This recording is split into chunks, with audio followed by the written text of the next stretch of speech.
அது ரேம்ப்ல போவாராம்.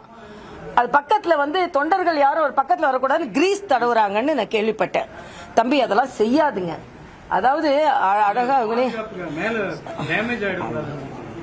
ஓஹோ அப்படி சொன்னா இப்ப நீங்க டேமேஜ் சொல்லுங்க. ஓஹோ அப்படின்னா நீங்க ஒத்துக்கிறீங்களா? அதெல்லாம் புஷ் பண்ணி கீழே விழுந்தாலும் தலைவர்கள் விழுந்துதான்ப்பா எந்திரிக்கணும். அப்ப வந்து நடிகர்களும் அப்பனா கிரீஸ் தடவலாம், அப்ப மத்த தலைவர்களுக்கு எல்லாம் கிரீஸ் வேண்டாமா? அப்படிலாம் இல்ல. எல்லா தலைவர்களை மாதிரி நம்ம நடந்துக்கணும்ப்பா. அப்பதான் அரசியல்.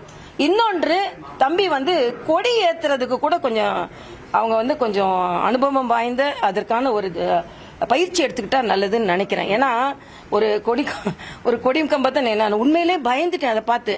ஒரு அதுல கூட எல்லாரும் ஆனா ஒரு புத்திசாலி தொண்டர்கள் நான் சொல்றேன். ஏன்னா எல்லாம் ஓடி போயிட்டாங்க.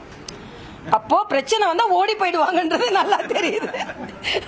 பிரச்சனை வந்தா ஓடி போயிடுவாங்க. அதனால அவங்களை பாதுகாக்கணும். இல்ல நான் உண்மையிலே நம்ம கடவுளுக்கு நன்றி சொன்னேன். ஏன்னா இவ்வளவு பெரிய கொடிக்கம்பம் அது சாஞ்சு அதுல யாரானும் உண்மையிலேயே எனக்கு கொடிக்கம்பம் சாஞ்சது கூட இல்லை. இதுல யாரும் காயப்படலைன்றது நான் இறைவனுக்கு நன்றி சொன்னேன் உண்மையிலே. அதனால இனிமே வந்து நீங்க வந்து பாதுகாப்பு நடவடிக்கைகள்ல கொஞ்சம் அதிகமா ஈடுபட வேண்டும் என்று நான் கேட்டுக்கொள்கிறேன். அதே மாதிரி அந்த தம்பிங்க எல்லாம் வந்து நேரம் காலம் தெரியாம கூட்டம் கூடுவாங்க. ஆனா ஓட்டு போடுவாங்களான்னு எனக்கு தெரியாது. அதே மாதிரி இன்னைக்கு வந்து கூட இப்ப வந்து மரியாதைக்குரிய எம்ஜிஆர் படமும் அண்ணா படமும் சேர்ந்திருக்கு.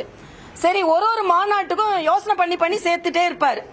அதனால கொள்கையில இருந்தா பரவாயில்ல, பதாகையில இருக்கணும்னு கிடையாது. அதனால கொள்கையில என்ன கொள்கைன்னே தெரியாம ஒரு தலைவர் இவங்களை நம்ம சேர்த்துருவோம் அப்படின்னு சேர்த்து கொண்டு இருக்கிறார்.